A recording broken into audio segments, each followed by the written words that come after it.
భద్రాద్రి కొత్తగూడెం జిల్లా అశ్వారావుపేట మండలం రామన్నగూడెం గ్రామ రెవెన్యూ సర్వే నెంబర్ 30, 36, 39లలో ఉన్న పట్టా భూములను తమకు అప్పగించకుండా ఇబ్బందులకు గురి చేస్తున్న అటవీశాఖ అధికారులపైన చర్యలు తీసుకోవాలని ఆదివాసీలు రోడ్డెక్కి ధర్నా చేపట్టారు.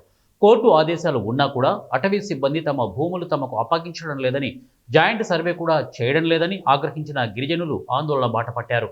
తమ గ్రామం నుండి 90 కిలోమీటర్ల దూరంలో ఉన్న కొత్తగూడెం కలెక్టరేట్కు పాదయాత్రగా వెళ్లి గిరిజనులు తమ గోడు వెళ్లబోసుకున్నా ఫలితం దక్కడం లేదని గిరిజనులు ఆవేదన వ్యక్తం చేస్తున్నారు. ఇప్పటికైనా అధికారులు స్పందించి తమ భూములను అప్పగించాలని డిమాండ్ చేస్తున్నారు.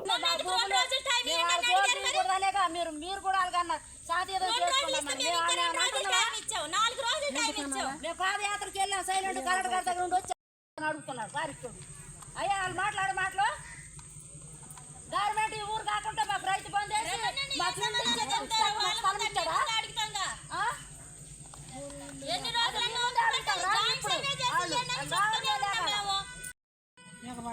ఎగబడతారు వచ్చి నైట్ నైట్ ఏదో చేసి తీసుకెళ్ళిపోతారు. ఏంటి మా పరిస్థితి? మాకు సమాధానం చెప్పాలి. వాళ్ళు వచ్చి చేయమని చెప్తున్నాం కదా.